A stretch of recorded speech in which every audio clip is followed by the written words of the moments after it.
നമസ്കാരം. നമ്മുടെ ഇന്നത്തെ അതിഥി ഡോക്ടർ രാധാമണി കെ ആണ്. കേരളത്തിലെ തന്നെ one of the senior most gynaecologist ആണ്. HOD and professor of department of obstetrics and gynaecology, Amrita hospital. ഒരുപാട് കാര്യങ്ങൾ നമുക്ക് മാമിൻ്റെ അടുത്ത് നിന്ന് ചോദിക്കാനുണ്ട്. മാമിൻ്റെ എക്സ്പീരിയൻസും കാര്യങ്ങളും അതിനെ പറ്റിയുള്ള ക്ലാരിറ്റി ഉള്ള ആൻസേഴ്സ് നമുക്കിന്ന് മാമിനോട് കിട്ടും. സോ ഒരുപാട് സന്തോഷത്തോടു കൂടെ മാമിനെ ഇന്നത്തെ എപ്പിസോഡിലേക്ക് നമുക്ക് സ്വാഗതം ചെയ്യാം. സോ ആദ്യം തന്നെ നമുക്ക് ഗർഭകാലത്ത് സ്ത്രീകൾ എന്തൊക്കെ കാര്യങ്ങൾ ശ്രദ്ധിക്കണം എന്നുള്ളതെന്ന് പറഞ്ഞു തുടങ്ങാം. പ്രഗ്നൻസി എന്ന് പറയുമ്പോൾ ഒരു 40 വീക്സാണ് ഡ്യൂറേഷൻ, അത് 9 months 7 days. അപ്പോൾ ഓരോ 3 മാസം അല്ലെങ്കിൽ 3 ട്രൈമസ്റ്റേഴ്സായിട്ട് നമ്മൾ പ്രഗ്നൻസിനെ ഡിവൈഡ് ചെയ്തിരിക്കണം. ആദ്യത്തെ 3 മാസം ശ്രദ്ധിക്കേണ്ട കാര്യങ്ങൾ, ഒന്ന് ആദ്യം പ്രഗ്നൻസി ടെസ്റ്റ് പോസിറ്റീവ് അല്ലെങ്കിൽ പീരിയഡ്സ് തെറ്റുമ്പോൾ നോസിയ, ഛർദ്ദിക്കാനുള്ള ടെൻഡൻസി, വോമിറ്റിംഗ്.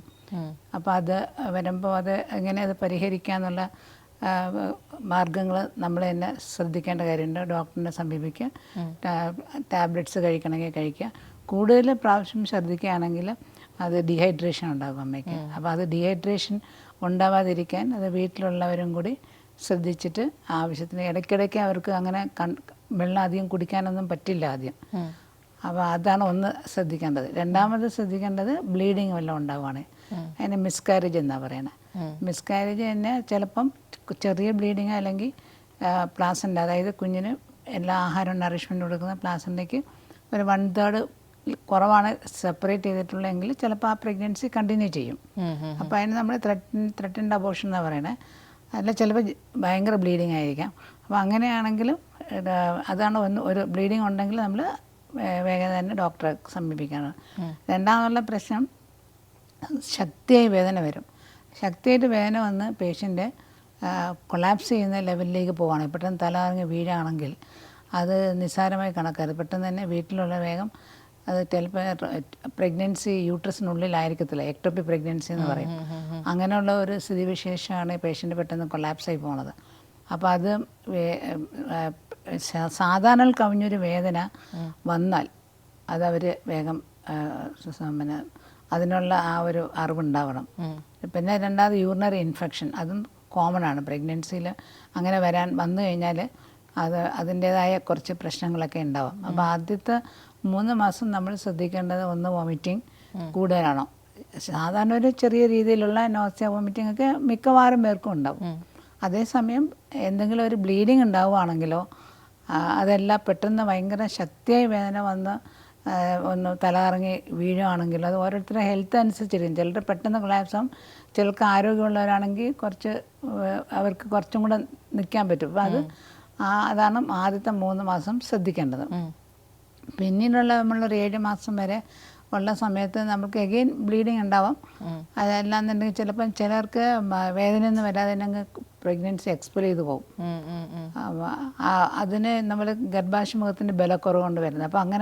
അപ്പോൾ അന്നവർക്ക് ഹെവിനെസ്, ഒരു അടിവയറ്റിനൊരു ഭാരം, അല്ലെങ്കിൽ ഒരു കാലിലേക്ക് വേദന വരുന്നു, പീരിയഡ്സ് വരുന്ന നമുക്കൊരു വേദന വരുന്നു, അതൊക്കെ ശ്രദ്ധിക്കേണ്ടതാണ്. അത് എന്തോ പ്രശ്നം വരാൻ പോണു എന്നവരറിയണം. പിന്നീടുള്ളതെന്ന് വെച്ചാൽ ഒരു 7 മാസത്തിന് പിന്നെ റെഗുലറായിട്ട് ഡോക്ടറെ കാണാൻ പോകണം. അതിനൊരു ചിട്ടയിട്ട്, അതായത് ഇപ്പം നമ്മൾ 7 മാസം വരെ മന്ത്ലി ഡോക്ടറെ അടുത്ത് പോകുമ്പം ബ്ലഡ് ടെസ്റ്റുകളൊക്കെ ചെയ്യുകയും ടോക്സൈഡ് ഇഞ്ചക്ഷൻസ് കൊടുക്കുകയും അതൊക്കെ ചെയ്യണം. അത് കഴിഞ്ഞ് 7 മാസം കഴിഞ്ഞിട്ട് പിന്നെ അത് ആദ്യത്തെ 3 മാസവും ലാസ്റ്റ് 3 മാസവും ശരിക്കും ഹെവി എക്സസൈസോ അല്ലെങ്കിൽ പിന്നെ ഓവർ എക്സസൈസോ ലോങ് ഡിസ്റ്റൻസ് ട്രാവലോ പാടില്ല. ഈവൻ സെക്ഷൽ കോണ്ടാക്റ്റും പാടില്ല ഈ ആദ്യത്തെ 3 മാസം, അവസാനത്തെ 3 മാസം. പിന്നെ അവസാനം ആകുമ്പോഴത്തേക്ക് കുഞ്ഞിൻ്റെ അനക്കം അമ്മ അറിയണം. കുഞ്ഞിൻ്റെ അനക്കം അമ്മ അറിയുന്നതിൻ്റെ പ്രത്യേകത എന്തെന്ന് വെച്ചാൽ, ഇപ്പോൾ കുഞ്ഞ് ഒരു സമയം മരിച്ചു പോകാമെന്ന് വെച്ചാൽ 24 മണിക്കൂർ മുമ്പ് അമ്മയ്ക്ക് അനക്കം നിൽക്കും. അപ്പോൾ ആ അവയർനെസ് അമ്മയ്ക്ക് ഉണ്ടാവണം. അത് നമ്മൾ ആ രീതികൾ പറഞ്ഞു കൊടുക്കുക. എത്ര ഒരു 12 മണിക്കൂറിൽ 10 പ്രാവശ്യം അനങ്ങണം, അല്ലെങ്കിൽ ഫുഡിന് ശേഷം 1 മണിക്കൂർ 3 പ്രാവശ്യം കുഞ്ഞിൻ്റെ അനക്കം നിങ്ങൾ അറിയണം. അപ്പോൾ അത് അമ്മ അറിയണം. ആ ഒരു ശ്രദ്ധ അമ്മയ്ക്ക് ഉണ്ടാവണം. പിന്നെ അതുമാതിരി തന്നെ വിട്ട് മാസം തികയുന്നതിന് മുമ്പുള്ള വിട്ട് വേദന, അല്ലെങ്കിൽ അധികം ഡിസ്ചാർജ്, അധികം ഡിസ്ചാർജ് ഉണ്ടെങ്കിൽ അവർ പ്രീടേം ലേബറിലേക്ക് പോകും. അപ്പോൾ അതും ശ്രദ്ധിക്കണം. പിന്നെ അതുമാതിരി തന്നെ ശക്തിയായി വയറുവേദന വരുന്നത്. അങ്ങനെ പ്രഗ്നൻസിയിൽ അങ്ങനെ ഒരു യൂട്രസിൻ്റെ അഥവാ വേദന മാസം തികയാതെ വേദനയാണെങ്കിൽ തന്നെ വിട്ടേ വേദന വരുള്ളൂ. അതേസമയം തുടരെ ഒരു വേദന വന്നാൽ അത് നിസ്സാരമല്ല. ഒരു സമയം മറുപിള്ള ഇളകുന്നതായിരിക്കും. കുഞ്ഞിനെ ഡെലിവറി ആവുന്നതിന് മുമ്പേ മറുപിള്ള ഇളകുന്നവർ അതൊരു ഗുരുതര വിഷയമാണ്. അബ്രപ്ഷൻ പ്ലാസൻ്റ എന്നാണ് പറയുന്നത്. അപ്പം ചിലരുണ്ട്, ഇപ്പം വേദനയുണ്ട്, ഹസ്ബൻഡ് ഓഫീസിലാണ്, വേറെ ആരും ഇല്ല, എങ്ങനെ ഞാൻ ഇത് അറിയിക്കണോ, അങ്ങനെയൊക്കെ വിചാരിക്കരുത്. അതാണ് ഒരു ഭയങ്കര ശ്രദ്ധ വേണ്ടുന്ന ഒരു കാര്യമാണ്.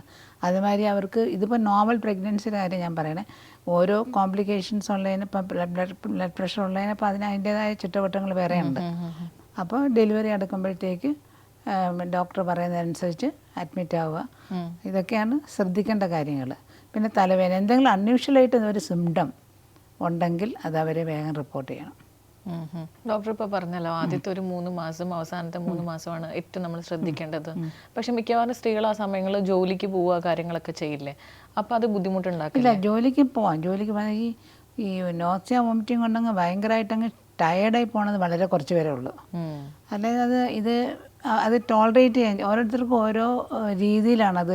ഈ പ്രഗ്നൻസിയുടെ ചേഞ്ചസ്, ഹോർമോണൽ വേരിയേഷൻസ് വരുമ്പോൾ അവരുടെ ബോഡി പ്രതികരിക്കുന്നത് ഡിഫറെൻ്റ് ആയിട്ടാണ്. അപ്പോൾ അത് വലിയ വിഷയമില്ല. നമുക്ക് ജോലിക്ക് പോയേ പറ്റൂ, എന്നാലും ഉള്ളവർ ഡെഫിനറ്റ് ആയിട്ട് പോവും.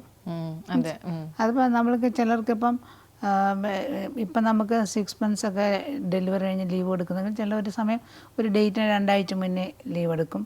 ലീവ് എടുക്കാൻ പറ്റും. അങ്ങനെ അന്നോട്ടെ മെറ്റേണിറ്റി ലീവ് തുടങ്ങും. അതിന് 3-ാം മാസത്തിൽ അങ്ങനെ പോകുന്നതിന് പ്രശ്നമൊന്നുമില്ല. ഹെൽത്തി പ്രഗ്നൻസി, വേറെ കോംപ്ലിക്കേഷൻസ്, മെഡിക്കൽ കോംപ്ലിക്കേഷൻസ് ഒന്നും ഇല്ല.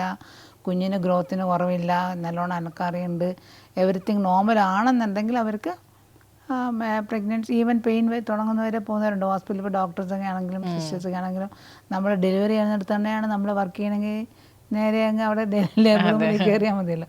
അപ്പോൾ അതിന് അങ്ങനെ തടസ്സമൊന്നുമില്ല നോർമൽ പ്രഗ്നൻസി ആണെങ്കിൽ. പക്ഷേ വേറെ കോംപ്ലിക്കേഷൻസ് ഉണ്ടെങ്കിൽ നേരത്തെ തന്നെ ലീവ് എടുക്കുകയോ ചിലപ്പോൾ നേരത്തെ അഡ്മിറ്റ് ആവേണ്ടേ വരും. അതിന് കുറേ കാര്യങ്ങളുണ്ട്. അതപ്പോൾ ഇതെല്ലാം കൂടെ ഇപ്പോൾ ഇതിനകത്ത് വിശദീകരിക്കാൻ ബുദ്ധിമുട്ടുണ്ട്. കാരണം വെച്ചാൽ ഓരോ കണ്ടീഷൻസിനും ഓരോ തരത്തിലാണ്. നോർമലായിട്ടാണെങ്കിൽ she can very well go for വർക്കിന് പോവാം.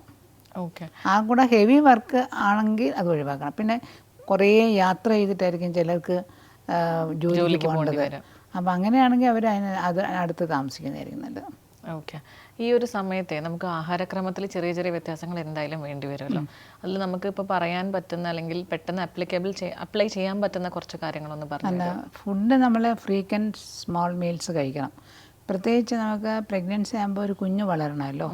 അപ്പോൾ ഒരു 300 calorie എങ്കിലും കൂടുതൽ സാധാരണ ഒരാളിൽ നിന്നും കൂടുതൽ കഴിക്കണം. അപ്പോൾ നമുക്ക് കാലറീസ് കിട്ടുന്നത് മെയിനായിട്ട് കാർബോഹൈഡ്രേറ്റ്, പ്രോട്ടീൻ, പിന്നെ വിറ്റമിൻസ്, മിനറൽസ്, ഫാറ്റ്, ഇതിവിടെ നിന്നാണ് നമുക്ക് എല്ലാം കിട്ടുന്നത്. അപ്പം കാർബോഹൈഡ്രേറ്റ് നമ്മൾ ചോറ് തന്നെയാണെങ്കിലും ചപ്പാത്തി, അത് cereals, പിന്നെ ഇത് നമ്മളുടെ പയറുവർഗ്ഗങ്ങൾ, പിന്നെ നമ്മളുടെ vegetables, fruits, egg, milk, fish. പിന്നെ വെജിറ്റേറിയൻസ് ആണെങ്കിലുള്ള ഫിഷും മീറ്റും ഒഴിവാക്കണത്. വെജിറ്റേറിയൻസിന് പക്ഷേ ഇപ്പോൾ പ്രോട്ടീൻ അവർക്ക് ദാളെന്നും പയറുവർഗ്ഗങ്ങളിൽ നിന്നൊക്കെ കിട്ടും. സ്പ്രൗട്ട് ചെയ്ത് കഴിക്കും അവർ. അല്ലെങ്കിൽ ദോശ, ഇഡ്ഡലി, അതിൽ നിന്നൊക്കെ ഈ ഉഴുന്നിൻ്റെ ആ പ്രോട്ടീൻസ് കിട്ടുമല്ലോ. പിന്നെ നമ്മളെ ഈ സ്വീറ്റ് പൊട്ടറ്റോ നല്ല കാർബോഹൈഡ്രേറ്റ്. അപ്പോൾ അങ്ങനെ അത് ഒരു എല്ലാ തരം ഫുഡും ഫാറ്റും സ്വീറ്റും കുറയ്ക്കണം കുറച്ച്. കാരണം ഓവർ വെയിറ്റ് വെക്കരുത്. എല്ലാ ഫ്രൂട്ട്സ്, ഇപ്പം വെജിറ്റബിൾസ് ആണെങ്കിലും നല്ല ഇപ്പം ഈവൻ ക്യാരറ്റ്, ബീൻസ്, പിന്നെ കോളിഫ്ലവർ, എല്ലാ തരത്തിലുള്ള വെജിറ്റബിൾസും. ഫ്രൂട്ട്സ് ആണെങ്കിൽ ബനാന. ഇപ്പം ഡയബറ്റിക് ആണെങ്കിൽ മാത്രമേ ഉള്ളൂ ബനാന കഴിക്കേണ്ടത്, ഹൈ കാലറി ആയിട്ടുള്ള. മാംഗോ, അല്ലെങ്കിൽ നമുക്ക് ഓറഞ്ച്, മാംഗോ, ഗ്രേപ്സ്, ആപ്പിൾ, ഇതെല്ലാം കഴിക്കാം.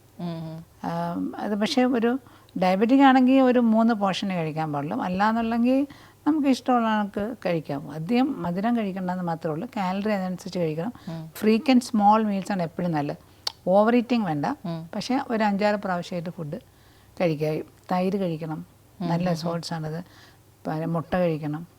അപ്പോൾ അത് അവർക്ക് മിക്കവാറും എല്ലാവർക്കും അതറിയാം. എല്ലാ അമ്മമാർ പറഞ്ഞു കൊടുക്കും. പിന്നെ അല്ലെങ്കിൽ അവർക്ക് അത്രയും അണ്ടർ നറിഷ്ഡ് ആൾക്കാരോ അവർക്ക് സോൾട്സ് ഇല്ല എന്നുണ്ടെങ്കിലോ സാമ്പത്തികമായിട്ട് ബുദ്ധിമുട്ടുണ്ടെങ്കിലോ ഒക്കെയാണ് ഈ ഡയറ്റ് പാലിക്കാൻ പറ്റാത്തത്.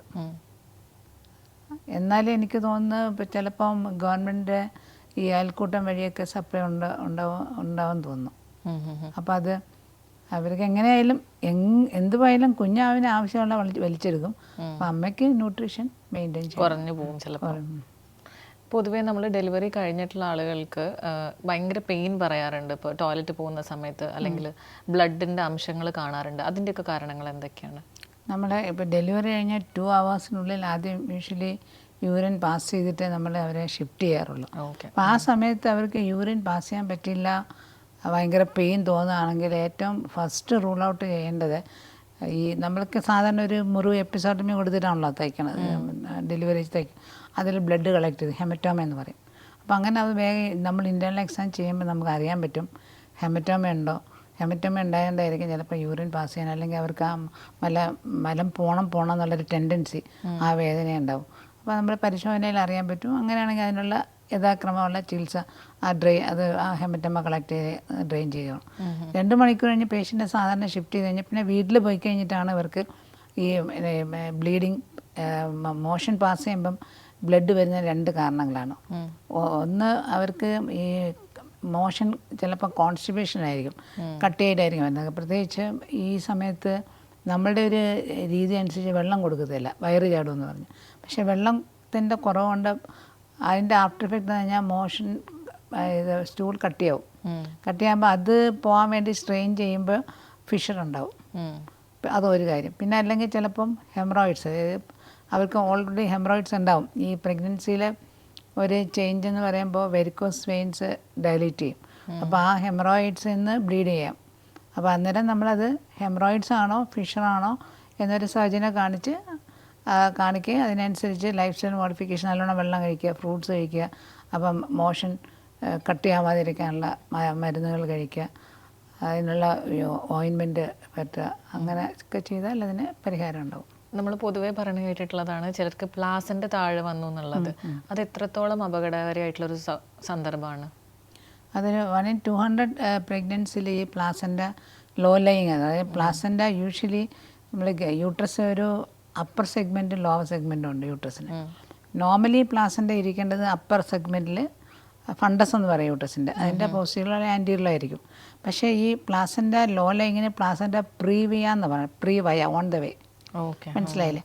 അപ്പോൾ അത് അങ്ങനെ വരുന്നതിൻ്റെ കാരണം ഒന്നേ ചിലപ്പോൾ അവർക്ക് എന്തെങ്കിലും ഒരു യൂട്രസിനുള്ളിൽ ഒരു DNC ചെയ്ത ഒരു അബ്രേഷൻ ഉണ്ടാവാം, അല്ലെങ്കിൽ നേരത്തെ ആദ്യത്തെ സിസേറിനാവാം, അല്ലെങ്കിൽ അവർക്ക് എന്തെങ്കിലും വേറെ ഈ മുഴ നീക്കിയ ഒരു സർജറി ചെയ്തിട്ടുണ്ടാവാം. അതല്ലാന്നുണ്ടെങ്കിൽ ചിലപ്പോൾ മൾട്ടിപ്പിൾ പ്രഗ്നൻസി ആണെങ്കിൽ വലിയ പ്ലാസൻ്റെ ആയിരിക്കും, അപ്പോൾ അതങ്ങോട്ട് താഴേക്ക് കൂടെ കവർ ചെയ്യേണ്ടി വരും. ഇല്ലെങ്കിൽ ഇംപ്ലാന്റേഷൻ, അത് ഫെർട്ടിലൈസ്ഡ് ഒക്കെ ഇംപ്ലാന്റ് ചെയ്യാം അപ്പർ യൂട്രസ് സെഗ്മെൻറ്റിൽ, ആരോഗ്യകരമല്ലാത്ത സ്ഥിതിയായിട്ട് ഡ്രോപ്പ് ചെയ്ത് താഴേക്ക് വരുന്നതാവാം. ഇതൊക്കെയാണ് പ്ലാസൻ്റെ പ്രീവിയ എന്ന് പറയുന്നത്. പക്ഷേ നമ്മൾക്ക് ഇപ്പോൾ എന്ന് വെച്ചാൽ നമ്മൾ റുട്ടീനായിട്ട് എല്ലാവർക്കും സ്കാൻ ചെയ്യുന്നതുകൊണ്ട് ഈ അൾട്രാസൗണ്ട് വഴി നമുക്ക് ഇത് പ്ലാസൻ്റെ ലോ ലയിങ് ആണെന്ന് അറിയാൻ പറ്റും. അപ്പം അത് യൂഷ്വലി നമ്മളൊരു ഞാൻ പറഞ്ഞല്ലോ നേരത്തെ 40 വീക്സ് ആണല്ലോ പ്രഗ്നൻസിന്ന്, 26 വീക്സ് കഴിയുമ്പോഴത്തേക്ക് ഈ ലോവർ യൂട്രൈൻ സെഗ്മെൻറ്റ് ഫോം ചെയ്യും. അതായത് താഴത്തെ നമുക്ക് റെഡി ആവാൻ വേണ്ടി, കുഞ്ഞ് വരാൻ വേണ്ടി റെഡി ആവാൻ വേണ്ടി ഫോം ചെയ്യുമ്പോൾ ഈ ചിലപ്പം അതിങ്ങനെ വലുതാകുമ്പോൾ ഈ പ്ലാസൻ്റെ അങ്ങോട്ട് മുകളിലോട്ടാവും. മൈഗ്രേഷൻ എന്ന് പറയും. ശരിക്കും പ്ലാസൻ്റെ മാറുന്നില്ല, ഈ താഴത്തെ ഭാഗം വികസിക്കുന്നതുകൊണ്ട് അത് മുകളിലോട്ടാവണേ. പക്ഷെ 34 വീക്സ് ആയിട്ടും ഈ പ്ലാസൻ്റെ താഴെ തന്നെ ഇരിക്കുകയാണെങ്കിൽ പിന്നെ അത് മാറില്ല. അതിനാണ് പ്ലാസൻ്റെ പ്രീവിയ. അത് കംപ്ലീറ്റും ഇൻകംപ്ലീറ്റും ഉണ്ട്. കംപ്ലീറ്റ് ആയിട്ട് കവർ ചെയ്തിരിക്കുന്നതുകൊണ്ട് ഇൻകംപ്ലീറ്റും ഉണ്ട്. അത് നമുക്ക് അൾട്രാസൗണ്ട് വഴി മെഷർമെൻറ്റ് എടുക്കാൻ വരും. 2 സെൻറ്റിമീറ്റർ മേലെയാണോ 2 സെൻറ്റിമീറ്റർ താഴെയാണോ, അത് യൂട്രസിൻ്റെ ആ ഗർഭാശയ മുഖത്തിൻ്റെ ആ ഓപ്പണിങ് കവർ ചെയ്യുകയാണോ, അങ്ങനെയൊക്കെയുള്ള ഒരു 30% ആൾക്കാർ ചിലപ്പോൾ ഒരു 30 വീക്സ് ആവുന്നതിന് മുമ്പേ ബ്ലീഡ് ചെയ്ത് വരാറുണ്ട്. കാരണം ബ്ലീഡ് ചെയ്യാൻ കാര്യം എന്ന് വെച്ചാൽ ഈ ലോവർ യൂട്രൈൻ സെഗ്മെൻറ്റ് ഫോം ചെയ്യുമെന്ന് ഞാൻ പറഞ്ഞല്ലോ. അപ്പം ഈ പ്ലാസൻ്റെക്ക് ഇങ്ങനെ കുറേ കോട്ടിലിഡൻസ് ഉണ്ട്, പ്ലാസൻ്റെ സെപ്പറേറ്റ് തുടങ്ങും. സെപ്പറേറ്റ് ചെയ്യുമ്പോൾ അത് ആ ബ്ലീഡിങ് വരും. അത് വോണിങ് ഹെമറേജ് എന്ന് പറയും. ആ വോണിങ് ഹെമറേജ് ആദ്യം അത് പ്രൊഫ്യൂസ് ആവണമെന്നില്ല. പക്ഷേ അങ്ങനെ നേരത്തെ ബ്ലീഡിങ് വരുന്നവർ ചിലപ്പോൾ ഒരു സമയം നേരത്തെ വേദന വരികയും അവർക്ക് ബ്ലഡ് ട്രാൻസ്ഫ്യൂഷൻ വേണ്ടി വരും. കുറച്ച് പേരൊക്കെ അതിന് ശേഷം ബ്ലീഡ് ചെയ്യും, എന്നാൽ 10% ബ്ലീഡ് ചെയ്യില്ല. പക്ഷെ മേജർ പ്രശ്നം എന്തെന്ന് വെച്ചാൽ ഇത് ഒരു ടെർഷ്യറി കെയർ സെൻ്ററോ അല്ലെങ്കിൽ അതുമാതിരി എല്ലാ സൗകര്യങ്ങളും ഉള്ളിടത്ത് ഇത് ചെയ്യാൻ പാടുള്ളൂ. പ്ലാസൻ്റെ പ്രീവിയ മാത്രമാണെങ്കിൽ വിഷയമില്ല. നമുക്ക് സാധാരണ സിസ്റ്റേന് കുറച്ചുകൂടെ ബ്ലഡ് ലോസ് കുറയ്ക്കാനുള്ള മാർഗ്ഗങ്ങളുണ്ട്. ബ്ലീഡിങ് അതായത് ഈ പ്ലാസൻ്റയുടെ സൈനസൊക്കെ നമുക്ക് സ്റ്റിച്ചിട്ട് ബ്ലീഡിങ് നിർത്താൻ പറ്റും.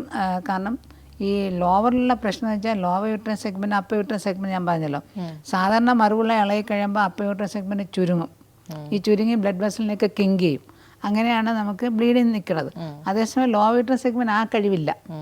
ആ കഴിവില്ലാത്തതുകൊണ്ട് ബ്ലീഡ് ചെയ്യും. അപ്പോൾ നമ്മളെല്ലാ വെസലും ലൈഗേറ്റ് ചെയ്യണം. പക്ഷേ ഒരു പ്രീവിയസ് സിസേറിയൻ കഴിഞ്ഞവർക്കാണ് ഈ പ്ലാസിൻ്റെ ലോ എങ്കിൽ അത് വലിയ ഗുരുതര പ്രശ്നത്തിലേക്ക് പോകുന്ന ഒരു കണ്ടീഷനാണ്. അതായത് ഈ പ്ലാസിൻ്റെ ഇൻവേഡ് ചെയ്യും, യൂട്രസിൻ്റെ ഭിത്തിയിലേക്ക് കയറി ഈവൻ പുറത്തേക്ക് വന്ന് ബ്ലാഡറിലോട്ട് വരെ കയറും. അതിനെ പ്ലാസിൻ്റെ അക്രീറ്റ സ്പെക്ട്രം എന്നാണ് പറയുന്നത്. അതിപ്പോൾ നമുക്ക് കൂടാൻ കാരണം നമുക്ക് ഇൻസിഡൻസോ സിസേറിയൻ കൂടുതലുണ്ടായതുകൊണ്ട് ഇപ്പോൾ ഒരു 10-20 വർഷമായിട്ട് ആ ഒരു കണ്ടീഷൻ മൂലം നമുക്ക് യൂഷ്വലി അത് യൂട്രസ് റിമൂവ് ചെയ്യേണ്ടി വരും. ആ സമയത്ത് ബ്ലഡ് ലോസ് കൂടുതലുണ്ടാകും. അപ്പം ബ്ലഡ് ലോസ് കുറയ്ക്കാനുള്ള മാർഗ്ഗങ്ങളൊക്കെ നമ്മളെല്ലാ ഗൈനക്കോളജിസ്റ്റും നമുക്കതിനുള്ള അസോസിയേഷൻ്റെ തീരുമാനങ്ങളുണ്ട് എങ്ങനെ പോകണം. അപ്പോൾ ആ കൂടെ ഉള്ളത് ടെർഷ്യറി കെയർ സെൻ്ററിൽ വേണം. മൾട്ടിപ്പിൾ ആൾക്കാർ ഇൻവോൾവ്മെൻറ്റ് വേണം. ഇപ്പോൾ യൂറോളജിസ്റ്റ് വേണം, വാസ്കുലർ സർജൻ വേണം, അങ്ങനെ എല്ലാ ടീമുള്ളിടത്ത് വേണം അങ്ങനെയുള്ളത് പോകാൻ. പ്ലാസിൻ്റെ പ്രീവിയ മാത്രമാണെന്നുണ്ടെങ്കിൽ ഏതായാലും ബ്ലഡൊക്കെ കരുതിയിരിക്കണം. ബ്ലീഡിങ് കുറയ്ക്കാനുള്ള മാർഗ്ഗങ്ങൾ ടെക്നിക്കലി ബുദ്ധിമുട്ട് വരുന്ന സർജറി ചെയ്യുന്ന സമയത്താണ്. അതിൽ പ്ലാസിൻ്റെ പ്രീവിയ സാധാരണ ചെറിയ ബ്ലീഡിങ് വാർണിംഗ് ഹെമറേജ് ആണെങ്കിൽ അവർക്ക് നമ്മൾ അഡ്മിറ്റ് ചെയ്തിട്ട് ഒരു 37 വീക്സ് വരെ പറ്റുമെങ്കിൽ കൊണ്ടുപോകാം. അതല്ല അതിന് മുമ്പ് പ്രീ ടേം പെയിൻ ആണെങ്കിലോ നെക്സ്റ്റ് ബൗട്ട് ബ്ലീഡിങ് ഹെവി ആയിരിക്കും ചിലപ്പോൾ. അങ്ങനെ ഹെവി ബ്ലീഡിങ് വരുമ്പോൾ അമ്മയുടെ BP ഫോൾ ആവും, കുഞ്ഞിന് ഹാർട്ട് റേറ്റും കുറയും. അപ്പോൾ അത് അല്ലെങ്കിൽ കുഞ്ഞെല്ലാം മരിച്ചു പോകും. അപ്പോൾ അതുകൊണ്ട് അങ്ങനെ പെട്ടെന്ന് സിസേറിയൻ ചെയ്യണം. അപ്പോൾ അങ്ങനെയുള്ള ഫെസിലിറ്റി ഉള്ളിടത്ത് ഈ പ്ലാസിൻ്റെ ലോ ലൈങ് ആണെങ്കിൽ പ്ലാസിൻ്റെ പ്രീവിയ അല്ലെങ്കിൽ പ്ലാസിൻ്റെ അക്രീറ്റ സ്പെക്ട്രം ഒക്കെ അഡ്മിറ്റ് ചെയ്യും, ട്രീറ്റ് ചെയ്യാൻ പാടുള്ളൂ. നമ്മൾ പൊതുവേ പറഞ്ഞു കേൾക്കാറുള്ള കാര്യമാണ് ഗർഭാവസ്ഥയിലിരിക്കുന്ന അമ്മയുടെ മൂഡും കാര്യങ്ങളും കുട്ടിയുടെ സ്വഭാവത്തിനെ ബാധിക്കുന്നുള്ളത്. അത് എത്രത്തോളം ശരിയാണ്? പിന്നെ ആ ഒരു സമയത്ത് അമ്മയുടെ മാനസികാരോഗ്യം നമ്മൾ ഏതൊക്കെ രീതിയിൽ ശ്രദ്ധിക്കണം എന്നൊന്ന് പറഞ്ഞുതരും. സാധാരണ പ്രഗ്നൻസി എന്ന് പറയുമ്പോൾ ഒരു ഹാപ്പി അറ്റ്മോസ്ഫിയർ ആണല്ലോ. അത് പ്ലാൻഡ് പ്രഗ്നൻസി ആയിരിക്കണം.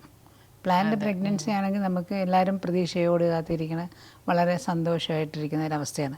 എന്നാൽ ചിലർക്ക് ഇതുമായിട്ട് കോപ്പപ്പ് ചെയ്യാൻ ബുദ്ധിമുട്ടുണ്ട്.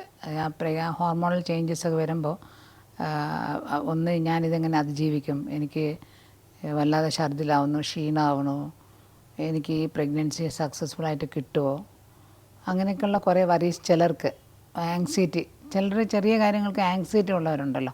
അപ്പോൾ അവർക്കൊക്കെയാണ് കൂടുതലായിട്ടും ഇങ്ങനെ ഈ വറീസ് കാണുന്നത്. അതേസമയം നമ്മളിപ്പോൾ അതൊരു നല്ല മോറൽ സപ്പോർട്ടുള്ള ഹസ്ബൻഡ് അല്ലെങ്കിൽ ഫാമിലി മെമ്പേഴ്സ്, നമുക്ക് ഇതൊരു അത്യാവശ്യമാണ് പ്രഗ്നൻസി, അതാ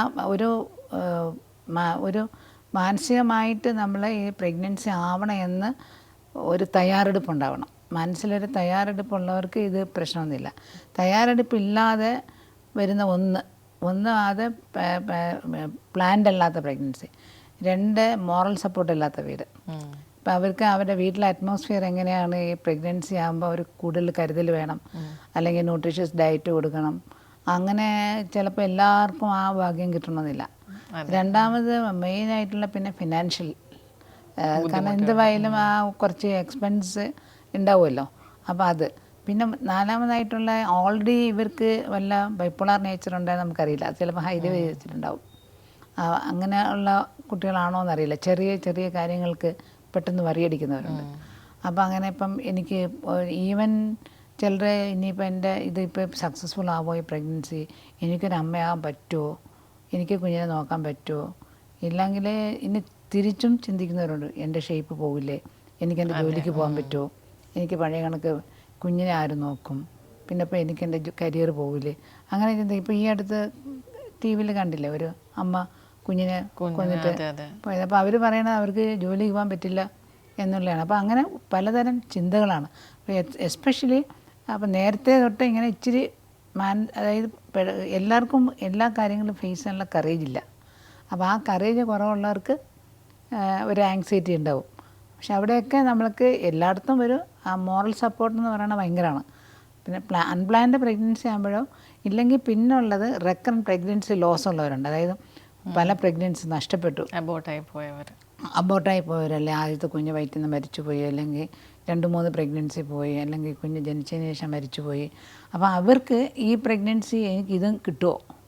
അപ്പോൾ ഇപ്പോൾ നമ്മൾ ഗൈഡ് ലൈൻസ് പോലും പറയുന്നത് അമ്മയുടെ മാനസികാവസ്ഥയെ പ്രത്യേകിച്ച് ഇവാലുവേറ്റ് ചെയ്യണമെന്നാണ്. സ്ട്രെസ്, അവർക്ക് നമ്മൾ ഇമോഷണൽ സപ്പോർട്ട്, അവരെ മാനസികമായി തകർന്നിരിക്കുന്നവരാണ്.